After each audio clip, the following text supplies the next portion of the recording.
Good afternoon, everyone. My name is Dr. Candace Cooper, Executive Director of Behavioral Health Operations at Organized Minds Community Wellness Center. Today, I will present our Terrorism Crisis Response Plan developed to protect our organization, staff, and clients. First things first, we have to first recognize why this plan is so necessary for our organization. So, mental health organizations are considered soft targets. We must proactively protect human life and ensure continuity of care during crisis situations. Organized Minds Community Wellness Program has 5 organizational safety goals. The first one is to prioritize life. The second is service continuity. The third is preparedness, trauma reduction, and strong partnership.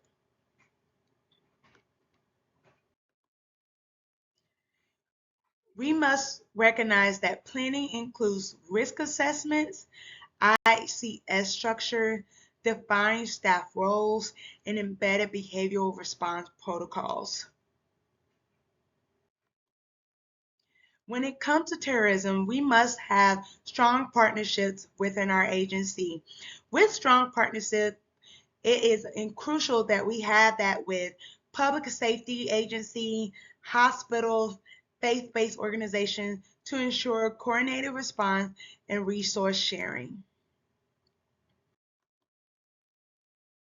When it comes to preparedness, it includes training, drills, cause training, and technical readiness to maintain operations during a crisis.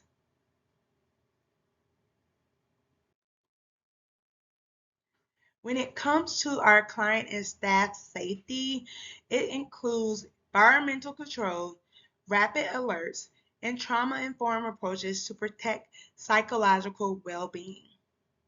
We must have certain access points such as emergency alert systems, panic buttons, staff wellness protocol, and trauma-informed care. So each organization has mitigation. We must have a security assessment. And when we have security assessment, it reduces likelihood and severity of harm through proactive security and workforce wellness measures. Within our organization, we must have a response because response prioritizes life safety. Not only does it prioritize life safety, but it activates incident command. We are able to ensure clear communication and maintains behavioral health services.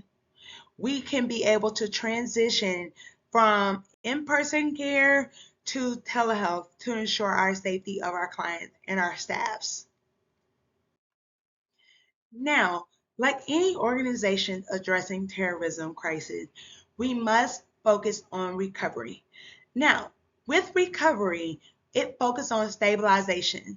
How do we stabilize our organization during those moments? We must focus on debriefing with staff. We must provide emotional support, not just with our staff, but with our clients. We must also ensure that we have flexible scheduling, so we're working with one another and collaborating. But not only that, we are strengthening systems for future resilience. We want to make sure our systems are in place and is functional so that way we can continue to function as an org. As leaders, we must commit. And with that commitment, we must commit that we communicate clearly. We must make sure that we are being transparent at all times. We are to remain calm and uphold dignity and safety during uncertainty. Uncertainty comes at any time during terrorism. However, we must promote resilience, not just as leaders, but as a company as a whole. When we are modeling that, our staff is being able to model it to our clients. In conclusion, We must, as an organization, must be prepared, we must be protected, and we must be resilient at all times. When it comes to being prepared, we must have system in place to be able to address this terrorism. We must protect not just our own staff, but our clients as well. And as a culture, we must be resilient by modeling not just to our staff, but also to our clients. Together, we are able to combat terrorism crisis, and we are able to show the world one band, one sound when we do so. Thank you so much for your leadership and commitment to safety, and I do welcome any questions you may have.